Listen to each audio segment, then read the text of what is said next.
Got a few things to talk about tonight. And by the way, thank you for dropping by. I'm always grateful that there seems to be some of the regular people that are always here. God bless you, because Lord knows I needed some encouragement, and seeing that I actually mean something, that this show means something to people, is very important to me, and I'm very grateful to everybody that watches, and even the trolls. Hey, trolls are people too. They're just very confused. Now, here's a little article from U.S. Uncut that I found kind of interesting. The Democrats in Congress are concerned about Trump's mental condition. I'm concerned about corporate Democrats' mental condition also, but okay, we'll go with it. And they want him to get the best treatment possible by a licensed psychiatrist. So they are advancing a bill to be introduced next week that would require the White House to keep a psychologist on staff to help the president cope with the mental rigors associated with his job. Okay, let's see. President Trump's behavior, both in public and on Twitter, is cause for a concern. No shit, Sherlock. His disconnection from the truth is incredibly disturbing. When you add on top of that his stifling of dissent, his attacks on the free press, well, the free press, I guess the free press is on the internet. Truth Out, U.S. Uncut, Truth Dig, this Counterpunch, The Guardian, some good, that's real media, that's not fake media. Okay, so this is Congressman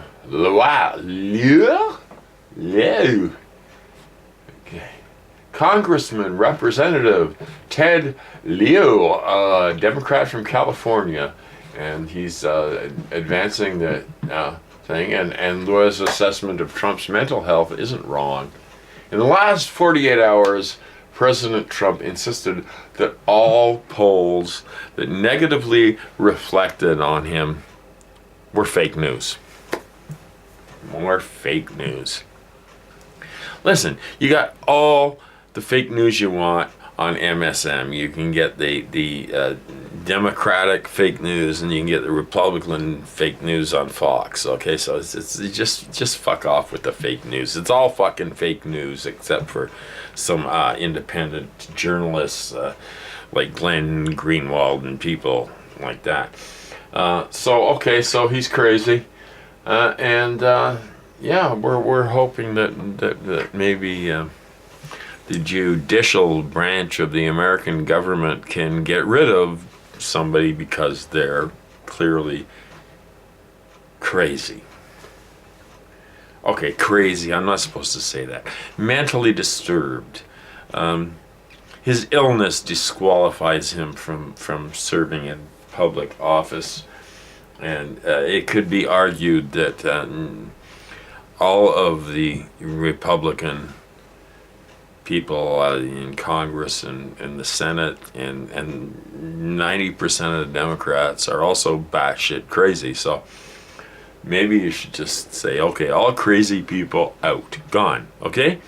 Fuck it, we're not gonna have wars, we're not gonna spend more money on the military, we're gonna do the decent right thing for the citizens. But no. Okay, here's another great story. Republicans just voted to eliminate the federal agency that ensures voting machines aren't hacked, because cripes, you want to get rid of that. This is also from U.S. Uncut. National attention was distracted by Betsy DeVos, the devolution of education, confirmation of education secretary. The Republicans in the House Administration Committee quietly voted to abolish the Election Assistance Commission, which is the only federal agency responsible for ensuring that voter machines are not able to be hacked. You can't have that. Cripes. What are you expecting? Honesty? Democracy? What the fuck are you thinking about? Oh, here's a good one. I love US Uncut. It's so entertaining. And it gives us a chance to laugh while we are facing planetary doom. And what else can you do but laugh? Because, as Monty Python has said, life's a piece of shit when you look at it. But remember, you gotta laugh and smile and dance and sing, right?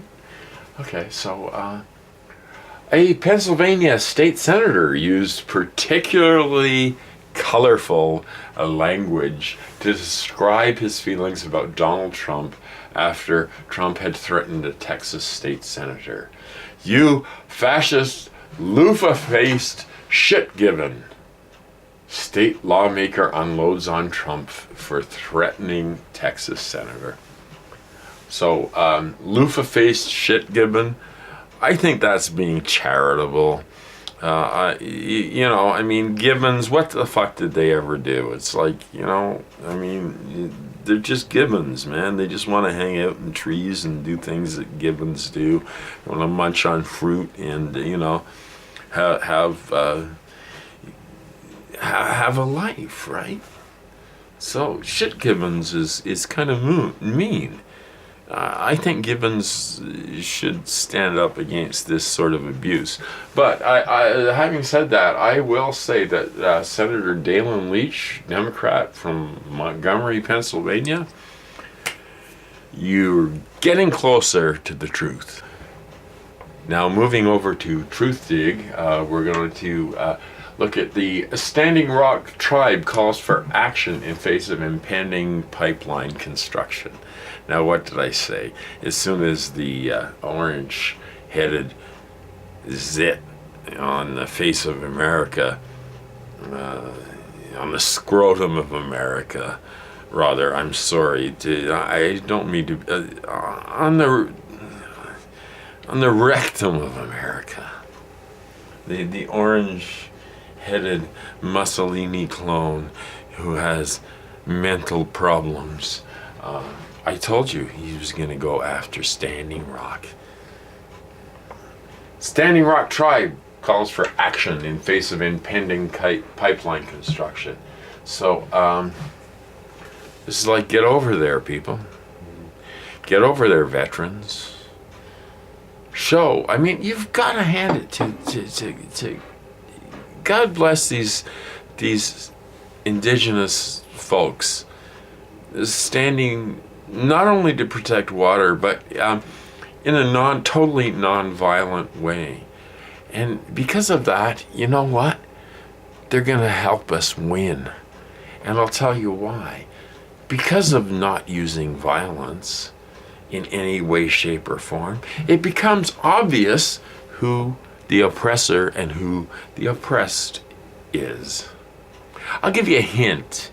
It's the same group of people who have been oppressed for 300 years. Shit on. To use the common vernacular.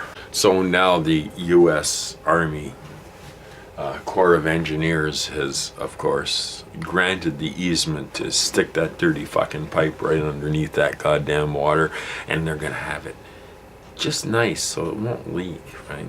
They're gonna add some stuff to it so it won't leak. Well, hats off to our Aboriginal brothers and sisters who are going through what is very similar to what happened in the 60s, but with bells on. Now, having lived through the 60s, even though I was a child and following all this stuff, I don't know why I've been a depressive personality all my life, and it's like Vietnam and horrors and stuff. It's just always got to me, you know. I don't know why. I mean, even as a kid, all I could think about was like death and destruction and like how horrible this goddamn world is. But I digress. Beginning next week, thousands will descend upon Standing Rock and stand with our Aboriginal sisters and brothers. And the strength that they are showing is beautiful. The nonviolence will ensure their success. And these are the things that give me hope in an insane situation in the world. We got comets streaking across the sky. We got meteor showers. We got Fukushima. Oh man, Fukushima's really fucked. There's a big hole. Yeah. So the ice they were using to block the radiation from going into the Pacific Ocean has now dropped below the ice shield that they thought was gonna contain it, and it's a real China syndrome thing. It's burning a hole through everything. It's all shit, man. We're all gonna fucking die. So, if we're all gonna die, then let's do something about it. Who cares, right? I mean, resist. That's what it's all about. This decade makes the decade of the 1960s look like a sort of warm-up little kindergarten play, because what we're fighting for now, what the counterculture, what the young people are fighting for, is the very survival of the planet. It's not just about the horrendous inequality, the horrendous suffering that goes on unnecessarily, the horrendous military-industrial complex that has us all ground under its heels, the horrendous corporatocracy media that lies and lies and lies so that almost insanity looks normal.